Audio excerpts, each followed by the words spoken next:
What's the difference between now and then hip hop? Well, it's easy. That's real easy. Back then, hip hop, you know, was, first of all, it was all about the each element, which consists of the graffiti artist, the DJ, the MC, you know, and the b-boy or b-girl, which is the dancer. Now that off rip is different from now because, you know, the average person doesn't even associate hip hop with the other three elements, the DJ, the graffiti artist, and the b-boy. They just think rap. So that's number one. That's the difference between now and then. Back then, we knew that hip hop was, you know, we seen that these cultures were connected back then. When you went to a jam, you seen people dancing and doing the newest dances or break dancing. And then you seen MCs or rappers trying to be more MCs than just rappers, meaning they were trying to rock the crowd, because MC stands for moving the crowd and mic control. So that's what rappers were trying to do. Now, you know, like back then, like say ho, throw your hands up, stuff like that. So it was more about, you know, entertaining the crowd back then than it is now. It's like now cats get on stage and all, and when they trying to entertain themselves. Back then they was trying to entertain the crowd. So that's one of the major differences, is that back then hip hop was more about giving people all the elements and, you know, entertaining the people and the culture, you know. And it was more about the streets, what the streets had to offer, than it was so much the TV and all that. So, you know, it was about throwing jams, street jams, house parties, park parties. It wasn't so much about what was on TV or what was on radio. It was about what we're doing in the streets. So it was more of a underground. Hip hop was had a whole more of an underground feel than it did now. So, and then as far as on the MC part, you had cats that had something to say. They had a bigger vocabulary. They had bigger ways of expressing themselves besides just cussing. Cats really didn't curse back then. On songs, they would curse up a storm on the street, but get on a song and would hold back cussing, because we knew that cussing was kind of like cheating, you know what I'm saying? It's like you ain't got no vocabulary, so you saying cuss words that make up for your lack of intelligence or lack of having other words. And we knew that back then. So you hear, you know, you can get the most gangsterish cat, he wasn't even really cursing his songs, you know. So that's the major differences between hip hop then and now. Now we got more what I call hip hop. It's not really hip hop because it's not connected to all the other elements. It's more about like some, you know, it's like Britney Spears rap now, something that's just popular for a moment and then it move on to the next popular. It's real trendy because now it's not about the streets, it's about what the TV says is hot, what the radio says is hot, which is actually totally like different from what hip hop was back in the day. It wasn't what TV and the radio said was hot, it's what the street said it was hot, and then the TV and radio followed suit and start playing what they heard the streets was playing. That's the way it used to be back in the day. Now it's the radio and TV says, oh, you know, young Gizmo is the hot joint now from, you know what I'm saying, from Atlanta, and then we just start playing them because the radio said he's hot. So that's a difference, man. It's just who had the power. That's the major difference. Back then it was the street people that had the power. Now it's the radio people that had the power. The reason why they got the power, because the street people gave them the power and allowed them, because they gave up the big checks and signings and all that other stuff. So we started giving them the power, and that's where the things start switching. And that's what we're dealing with now. And when you give the corporations power, they don't care about the street people. Corporations are actually at war against people.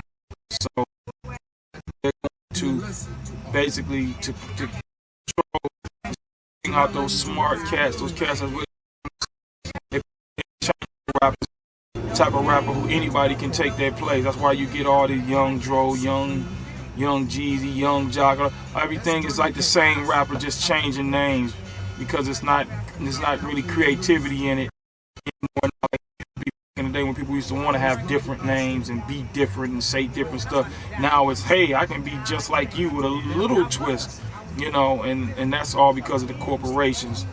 And they have power, so as long as people are interchangeable, they don't have to really give a damn about you. They can always find somebody to replace you. Once young Jeezy plays out, they'll come with young Jezzy. They can come with young Jock, young Dro, you know what I'm saying, young Slim, young Gotti, whatever. They can always switch it up. And they don't have to worry about being slaves to the artist who's got all these skills, and it's hard to replace them like Biggie Smalls or like Tupac. See, you can't replace a Tupac or Biggie Smalls, but you can replace a young Jock. You know, what's the difference between him and young Chris? You know what I'm saying? Or, you know, young Dro or Weeby or Gucci Man. See, all this is just like the same thing. Who are my influences? Well, the biggest influence on me would be UTFO. Came out in 1984. Untouchable Force organization. They made the Roxanne, you know, yo EMD, yeah, what's up, man? There go that girl that called Roxanne. She's so stuck up. Why do you say that? Cause she wouldn't give a guy like me no rap. See, I was walking down the street, so I said hello, cause I'm Kango from UTFO. She said so, I said so. Baby, don't you know I can sing, rap, dance in just one show, cause I'm Kango. It's so sophisticated. Far as I know, ain't nobody greater from beginning to end and to beginning. I never lose, cause I know about winning that. Roxanne, I wanna be your man. Roxanne, that's what my biggest influence was. Cause prior to Roxanne, rap wasn't really all that. We would listen to electronic music like Pac Jam and Pumpkin, which people used to mistake for ball head. Ball head was really with Pumpkin, but you know, Art and Noise, Moments of Love, Trans Europe Express, Kraftwerk. That's really what was hot at the time. UTFO came on the scene and they gave you the same rap that you're still getting right now. They gave you conversation rap. Because prior to that, it was just cats like, everybody check it out, that's how we go, and I'ma tell you how it be. Because I'm the cold toe rapper, and I be drinking on the stuff, and I'ma tell you how I'ma be. You know, they used to rap like that, but when UTFO came on the scene with that, yo, EMD, yeah, what's up, man? They were that girl they called Roxanne. They brought the style to what we actually still working with today.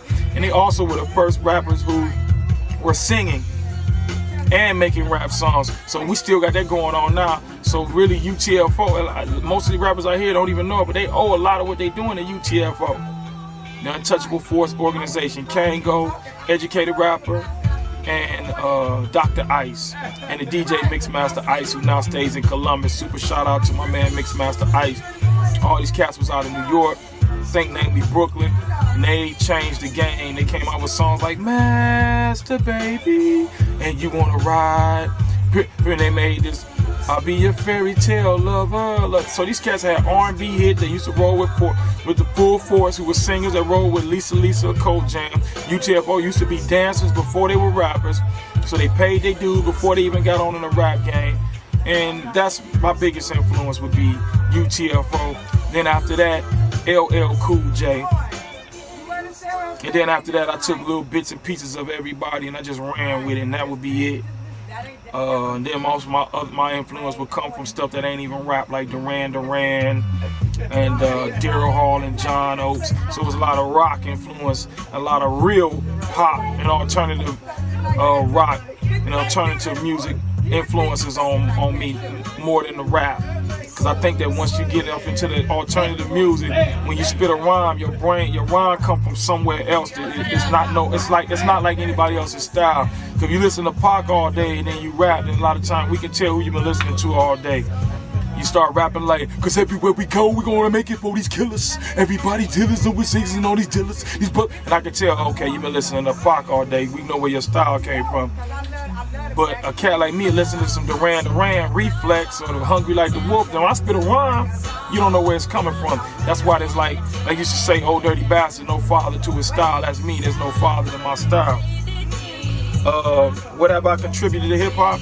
The main thing I contribute to hip hop is make people who outside of Cleveland who encounter me respect Cleveland. That's what I contributed to hip hop. I made people respect Cleveland because when they get around me, I don't play. I don't play any of that shit. I don't give a fuck if you from New York, LA, the Bahamas, your pajamas. I don't care where you from. When you catch up to me, you gonna recognize a real MC, and you gonna respect. Not only you gonna respect me, but you're gonna respect where I'm from. You're gonna respect Cleveland because I'm one of the pioneers for this Cleveland killer shit. But super shout out to TLC because he's the one who started this freestyle shit, but not just Cleveland, but worldwide. Freestyling came from Cleveland. You can ask Chuck D, he'll tell you, go to his website, email him, he'll tell you. And it was started by cats like TLC and a dude named Smooth. Because prior to that, freestyling, coming out of New York, was not rapping off your head. It was having a long list of rhymes that was in your head. And they'll tell you this still like that to this day. They call freestyling. That's why when you watch Smack DVDs, a lot of times these cats ain't wrote they shit, but they calling them freestyle because that wasn't freestyling. Cleveland started it off their head, looking at this tree, looking at this chair. And that's why I picked it up from TLC, and I practiced and I got good at it and I battled. And I also, one of my biggest influence, which I forgot to say, but I gotta mention, is Bango the B-Boy Outlaw. Y'all pick up the movie Snoop Dogg made called Murder Was the Case. You'll see him playing Chevelle. This cat was a known, notorious battle rapper back in the day who used to murder people, who murdered me. I went and got my shit up, caught him again, we spit again, and we tied. And since then, me and him had respect for each other. And you know what I'm saying?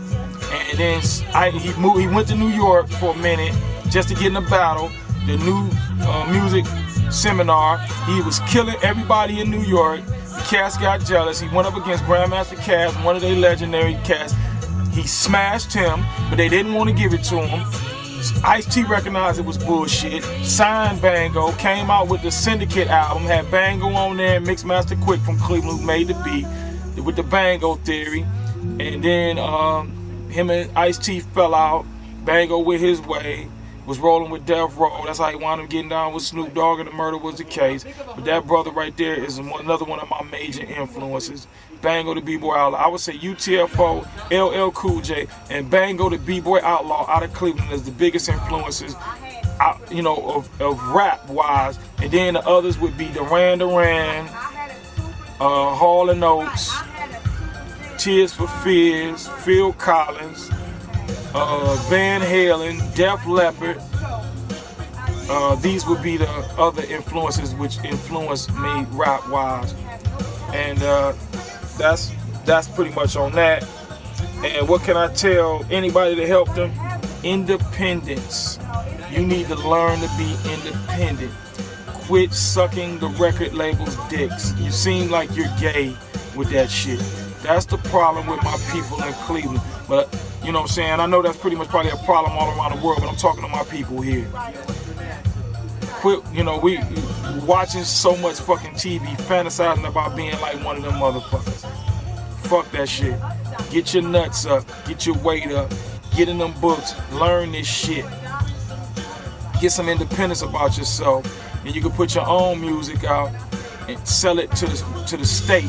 Quit just worrying about Cleveland and get all around the state of Ohio.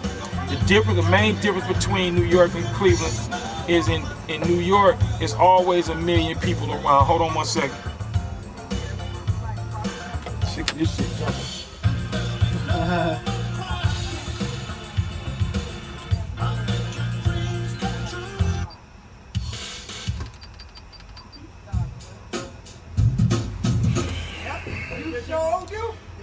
Yeah, like I was saying, the best advice I could give a cat is learn the business and quit worrying about having fun all the motherfucking time. Recognize that you don't get paid to have fun. You don't get paid to screw your girl. You don't get paid to smoke weed. You don't get paid to go to see the point. You don't get paid to throw the ball around with your kid. You don't get paid to sit in your house and play John Madden and smoke weed. You know why? Because that's fun. Nobody pays you for fun. People pay you to work. And until what you're doing, you're not really having fun doing it, until you finish accomplishing it, you're never going to make money. But if you're just trying to have fun, then that means that's your fantasy you're trying to fulfill, and you pay to fulfill fantasies. You watch Fantasy Island, people didn't go there and just have, do that shit. They had to pay Mr. Rourke and Tattoo for their fantasy. When you go to the strip club, you're paying for your fantasy.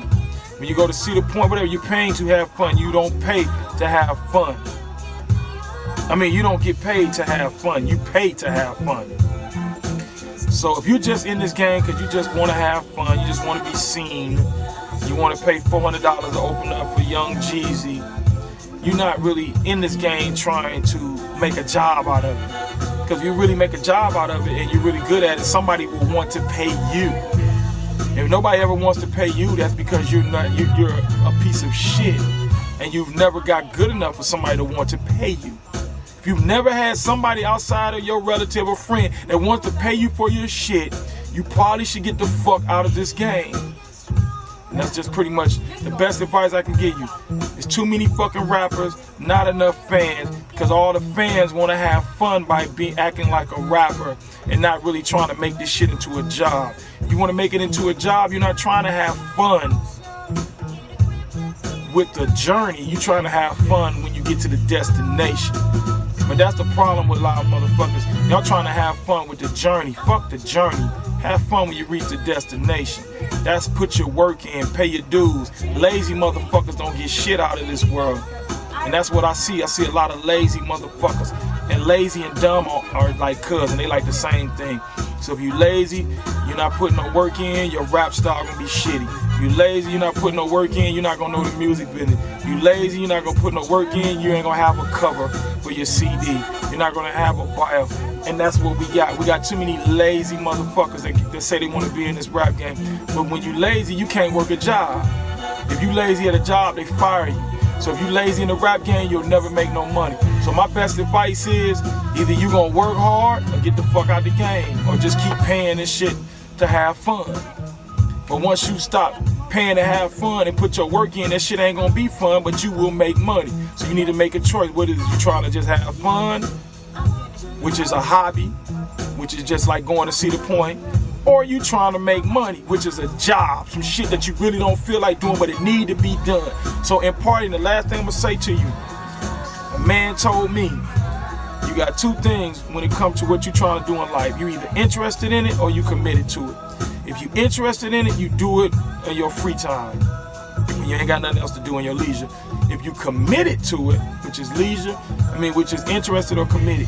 If you committed to it, nothing else matters to you but results. Nothing else matters but results.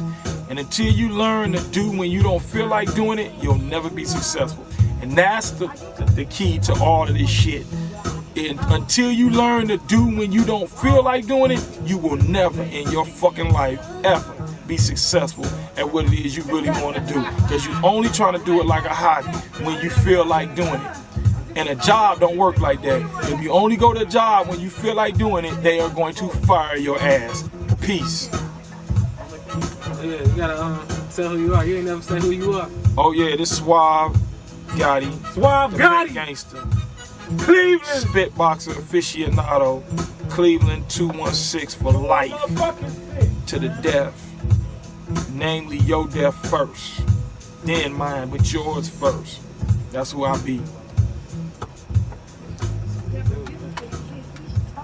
So you want to freestyle right quick? Oh, yeah. Do it right off of this. Here you go. Yeah, give me here. Is that mic on? I guess. Yeah, it's on. Check it. A quick freestyle right now in front of the video. Suave, it don't matter. Back in the day, I fuck with Sadiddy hoes, whole heifers. Bitches know that I'm the brother that step up and beat your ass rep up. Y'all niggas be knowing me, mess with me, get effed up.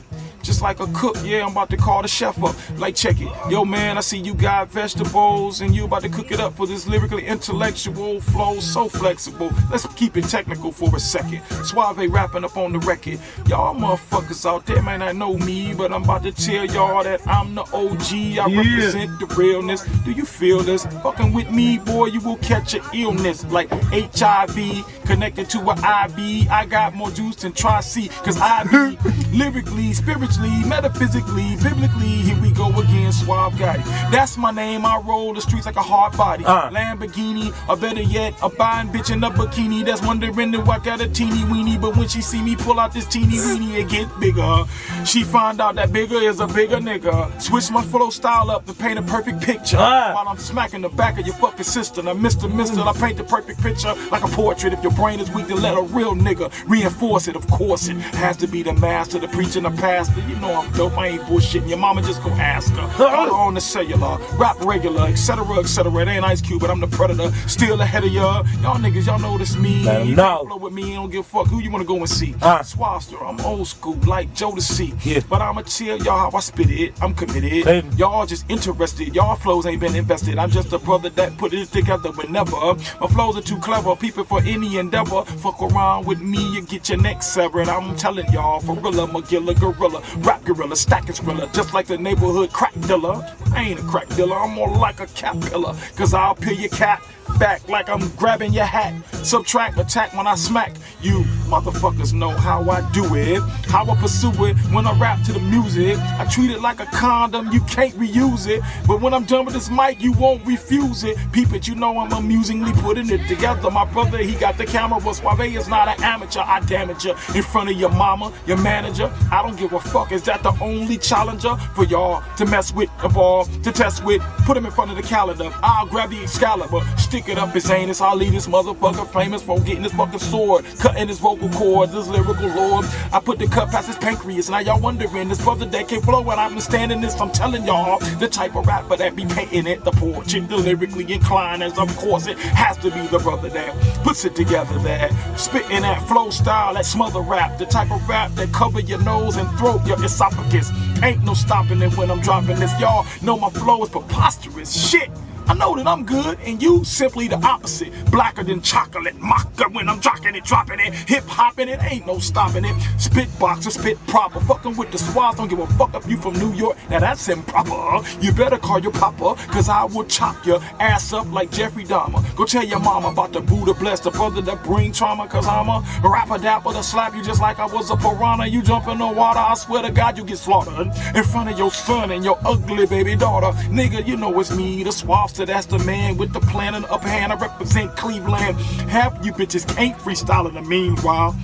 Suave Goddi come up with a sweet style. Super shot on all the spit boxes like Tech, my man last year. They came in second place at the Scribble Jam. Now little man, I want you to listen. Everybody's out there chilling, hearing the Suave is flowing. I like to eat herring. That's the fish in my favorite dish. And I wish anybody would try to step to me. My mental telepathy will put you in jeopardy. You motherfuckers don't want to fuck with me unless you come with weaponry. Hey yeah, I grab my mustache, do like this. I seen your mama, I bought her a bus pass. I said, bitch, you got much ass. Meet me at the downtown. She was like, will you take me to ground round? I'm like, bitch, fuck you. Jump in this van, I got surround sound.